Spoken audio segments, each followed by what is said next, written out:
안녕하세요, 여러분. 오늘은 마리에게 일어난 일을 들고 왔습니다.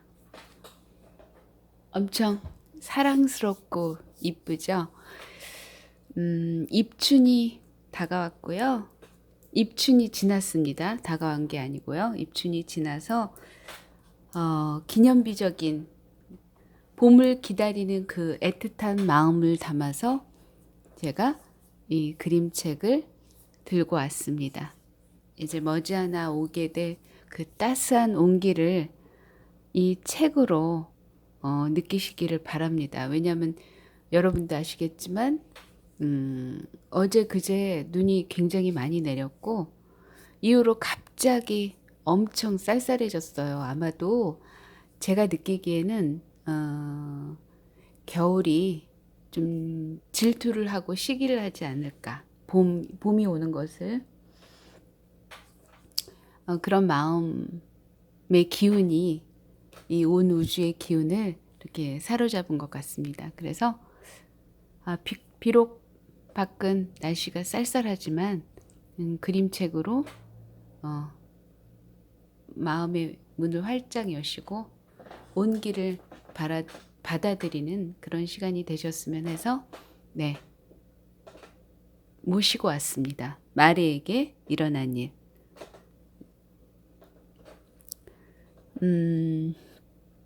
보시면요. 티너 모르티어르가 글을 쓰고 카처 퍼메이르가 그림을 그렸다고 합니다. 이름이 신석순 선생님이 옮겨주셨어요. 이름이 굉장히 예사롭지가 않습니다, 여러분. 그죠? 네. 어느 국적을 가지신 분인지 사뭇 궁금해지는 이름이기도 하죠. 나중에 제가 다 읽은 다음에 이 작가분의 신상을 좀 털어보도록 하겠습니다. 너무 사랑스럽죠? 원피스도 아주 예술입니다. 제가 원피스를 정말 좋아하는데요. 특히 꽃 프린트가 들어가 있는 원피스를 너무너무너무 좋아합니다. 핑크빛도 너무너무 좋아하고요. 그렇습니다. 아직 제 마음속엔 어린아이가 꿈틀꿈틀 춤추고 있습니다. 네, 이야기 속으로 들어가 보겠습니다. 말에는 벚나무 아래 놓인 등나무 의자에서 태어났어요. 엄마는 그때 아주 재미난 책을 읽고 있었어요.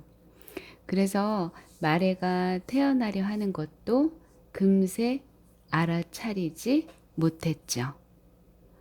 화장실에 가고 싶을 때 무심코 잠깐 참아야지 하는 것처럼 말이에요. 잠깐 참는다고? 참을 게 따로 있지. 말에는 참을성이 조금도 없었어요. 나 지금 나갈래. 지금 당장. 말에는 세상 밖으로 나가려고 발을 쑥쑥 밀고 쿡쿡 차댔어요.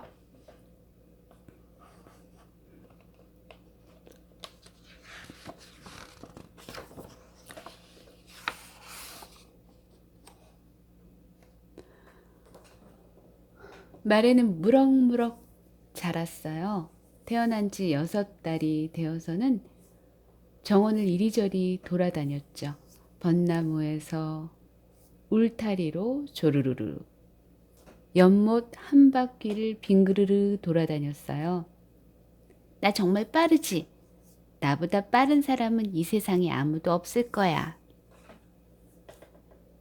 몇 달이 지나고 말에는 처음으로 말을 했어요. 그런데 그 첫 말은 엄마도 아빠도 아닌 과자였죠. 말에는 늘 배가 고팠어요. 지금 당장 과자를 먹고 싶어 했죠. 말에는 상자에 담긴 과자를 야금야금 모두 먹어버렸어요.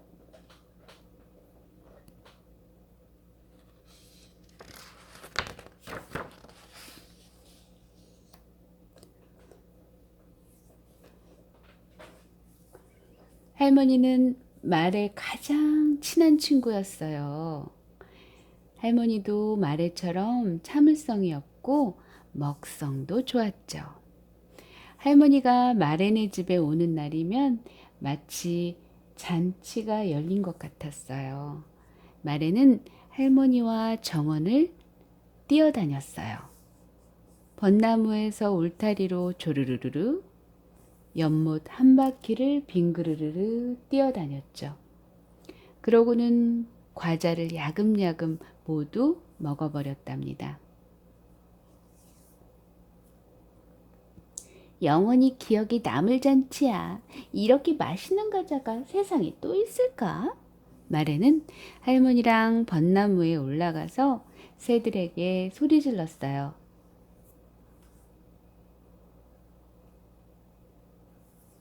이 벚나무에는 얼씬도 하지 마. 마레는 할머니와 오손도손 이야기를 나누고 과자 부스러기와 설탕으로 손이 온통 끈적끈적해질 때까지 과자를 실컷 먹었답니다.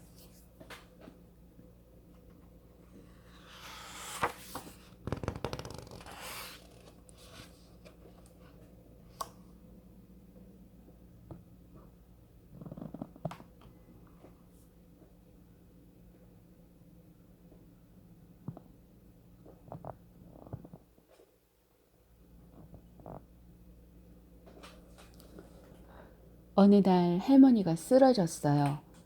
할아버지는 할머니가 깜빡 발을 헛디뎌서 넘어진 거라고 말했어요. 하지만 마레는 할아버지 말을 믿지 않았죠. 거짓말, 새빨간 거짓말이야. 할머니는 절대 넘어지는 일이 없었거든요. 울퉁불퉁 비비꼬인 참나무 뿌리에도 나뭇가에 나둥구는 돌멩이에도 울타리에도 단 한 번도 걸려 넘어진 적이 없었어요. 할머니는 아주 깊이 잠들어 있었어요. 얼마나 곤히 잠들었는지 마레와 함께 뛰어다니고 먹고 이야기 나눌 수 없었죠. 할머니, 얼른 일어나, 얼른. 하지만 아무 소용 없었어요.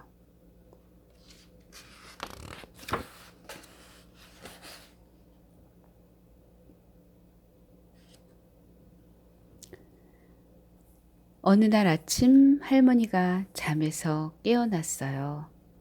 마레는 신이 나 할머니 침대 옆에서 즐겁게 춤을 추었죠. 그러고는 할머니가 무슨 말을 할까 조마조마 마음 졸이며 기다렸어요.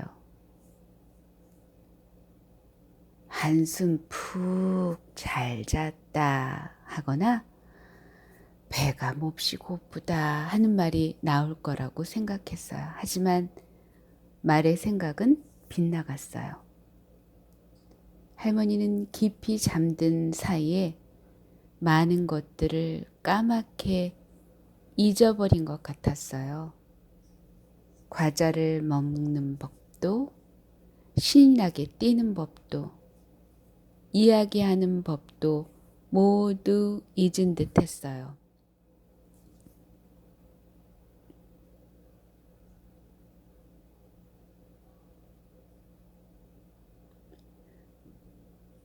어떻게 된 거야?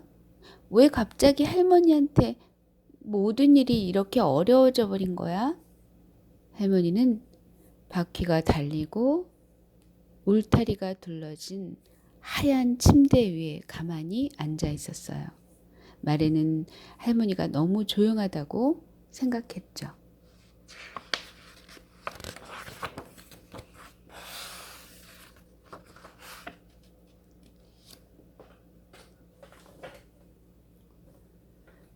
할머니는 하루 종일 텔레비전만 멍하게 바라보았어요.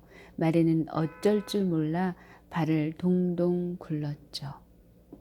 그래도 소용이 없자 답답한 마음에 침대 바퀴를 걷어찼어요. 내 발만 아프네. 하지만 이쯤은 괜찮아. 침대가 잠시 삐걱거리기만 할 뿐 아무것도 달라지지 않았죠. 말에는 텅 빈 벽을 채우려고 그림을 그리기 시작했어요. 침대 옆 탁자 위에 올려놓겠다고 이상한 것들도 잔뜩 만들었죠. 과자 담는 접시도 빼놓지 않았어요.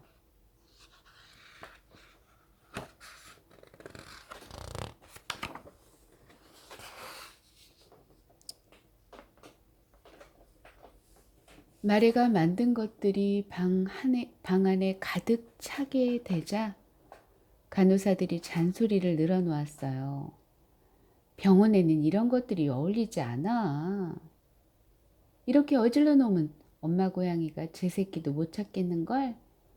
마레는 어깨를 들썩이며 아랑곳하지 않았죠. 채 상관없어. 난 내 맘대로 할 테야. 고 할머니가 소리를 내자 마레는 닭을 그렸어요.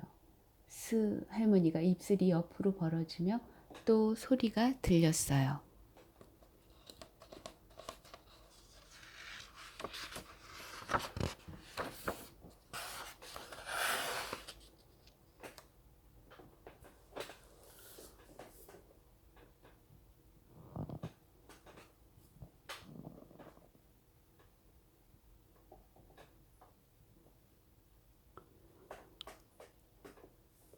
엄마는 할머니가 하는 말을 알아듣지 못했어요.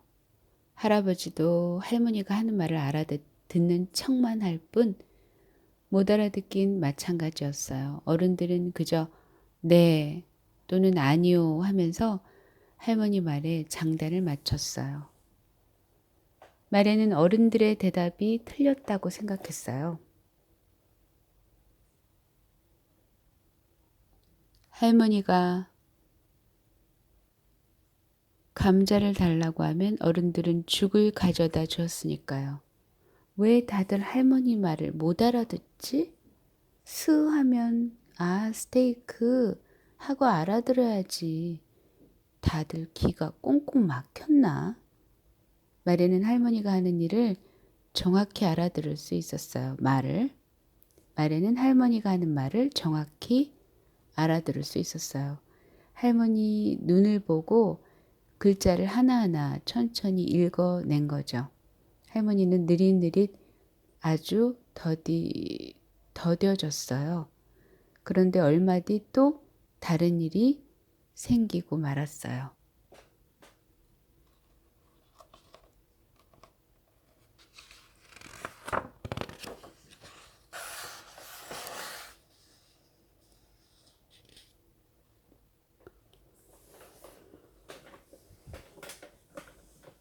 할아버지가 돌아가신 거예요.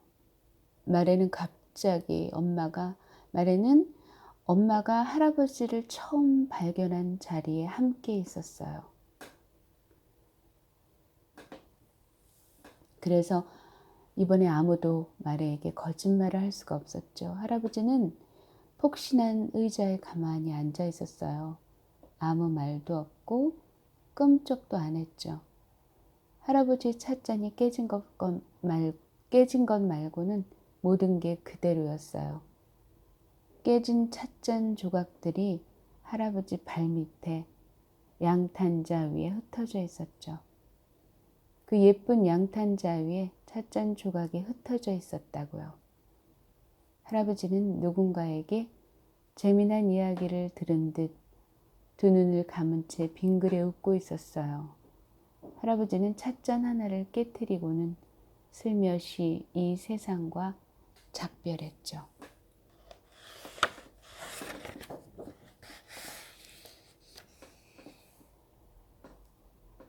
엄마가 바빠졌어요. 전화를 하고 편지를 쓰고 이리저리 바쁘게 돌아다니면서 가끔 손수건에 코를 풀곤 했어요. 말에는 할머니를 찾아갔어요. 할머니는 눈실이 촉촉히 졌는가 싶더니 할머니 두 볼과 원피스까지 젖어버렸어요. 할머니 눈물을 모두 받아내기에는 말의 손이 너무 작았어요. 이대로 두면 방 안이 눈물로 가득 차고 말 거야. 바닥이 눈물로 흥건해졌어요. 곧 침대가 눈물바다 위에 둥둥 뜰 것 같았죠. 그러면 침대가 바다 건너 이웃나라로 둥실둥실 떠내려갈 것 같았어요.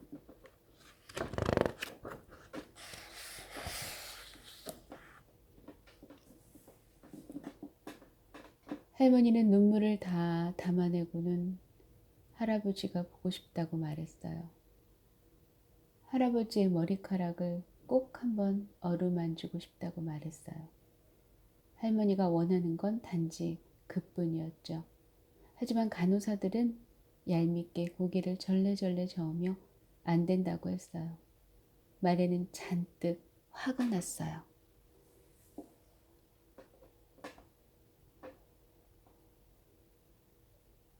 저리 비켜.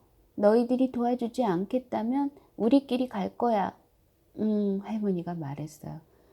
그래, 난 할 수 있어. 말에는 침대로 올라가 할머니가 나갈 수 있도록 도왔어요.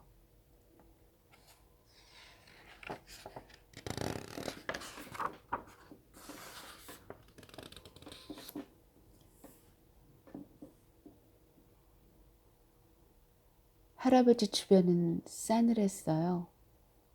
마레와 할머니 입에서 포실포실 하얀 김이 구슬처럼 피어올랐어요.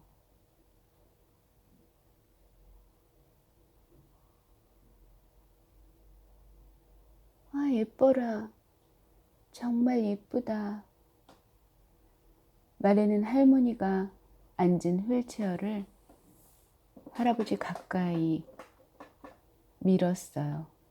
할아버지 입에서는 하얀 김이 새 나오지 않았죠. 할아버지는 두 눈을 감은 채 여전히 빙그레 웃고 있었죠. 안녕. 할머니는 할아버지의 헝클어진 머리카락을 쓰다듬었어요. 그러고는 마레를 바라보며 생긋 웃으며 말했어요. 과자.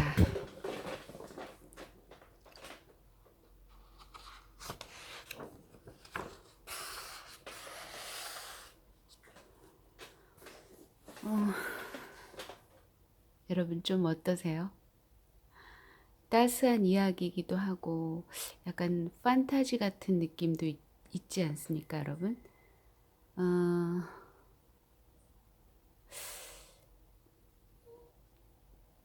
이 그림책을 듣고 계시는 분들의 연령이 저는 다양했으면 좋겠습니다. 제 바람은요. 여러분도 아시겠지만 교육산업으로 인해서 이 우리나라의 가장 큰 병폐이고 문제인 것이요. 그림책이라고 하는 것이 사실은 0세부터 100세까지 볼 수 있는 어마어마한 훌륭한 책인데 그럼에도 불구하고 우리나라는 뭐라고 할까요? 뭐 0세부터 몇 세까지 뭐 저학년이 볼 거, 고학년이 볼 거, 뭐 이렇게 구분을 경계를 이렇게 짓는 것이 너무나 안타깝고 그래서 저의 바람은 사실은 이게 누구나 함께 보고 함께 이야기를 나누는 그런 시간이 많았으면 좋겠습니다.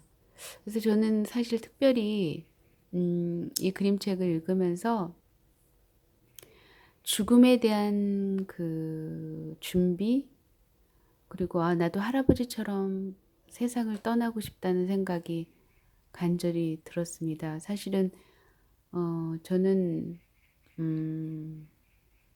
곡기를 끊어서 만약에 제 사지가 제 의지대로 움직이지 않을 때는 저는 곡기를 끊고 삶을 마감하고 싶거든요.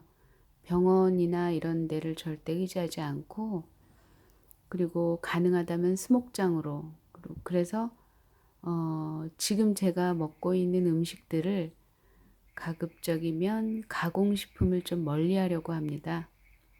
왜냐하면 가공식품에는 방부제가 꼭 들어가 있거든요.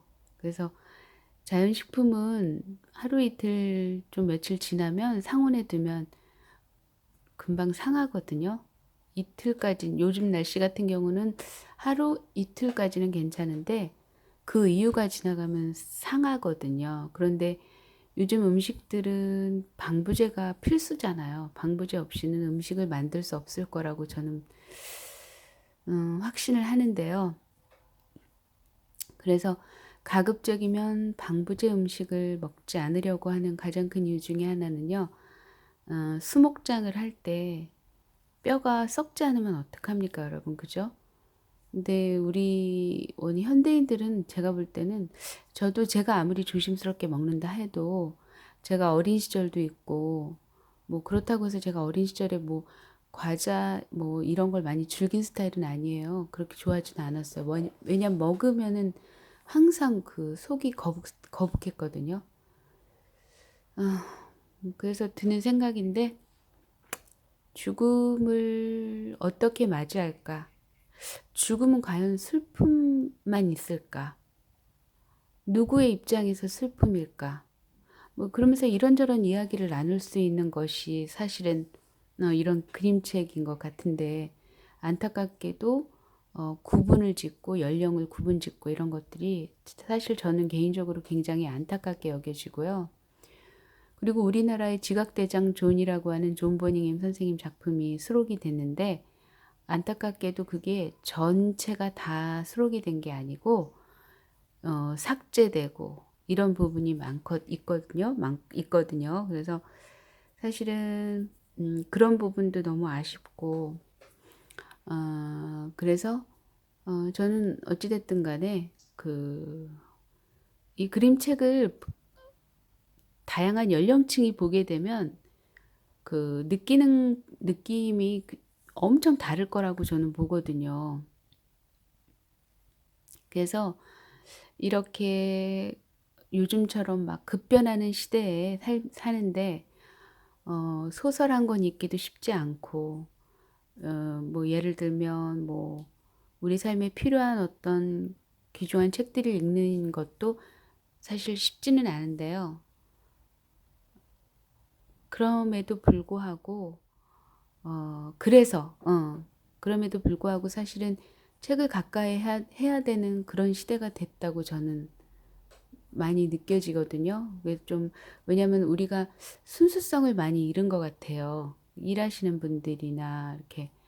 그래서 돈을 많이 버는 분들은 사실 저는 그분들한테 묻고 싶어요. 그 윤리적으로 돈을 버셨는지. 근데 안타깝게도 우리 지금 뭐 대한민국만이 그러진 않을 거라고 생각되는 게 인간이니까요. 인간은 언제나 그 탐욕의 화신이니까. 그래서 제가 하는 일에 대해서 뭐 물론 이 그림책을 읽는 일도 일이지만 저는 사실은 대체 의료 쪽에 관심이 정말 많고요. 어, 이반 일리치 선생님의 병원은 병을 만든다는 책을 너무나 이제 제 삶 속에 체화하고 싶고 그렇게 삶을 마감하고 싶어요. 근데 안타까운 건 이반 일리치 선생님이 암에 걸리셨는데 그 고통을 마약으로 이렇게 말하자면 마취제죠. 해가지고 그렇게 이제 글을 쓰시고 하셨다고 하시더라고요. 그래서 그 부분에 있어서만은 너무나 안타깝더라고요. 그 시대에 내가 만약에 제가 그 시대를 거슬러서 갈 수 있다면 이반일치 선생님한테 가서 그분께 제가 할 수 있는 일을 다 해드리고 싶어요. 물론 그분이 그럴지 않을지는 모르겠지만 근데 어쨌든 제가 이런저런 얘기를 참 많이 하게 됐는데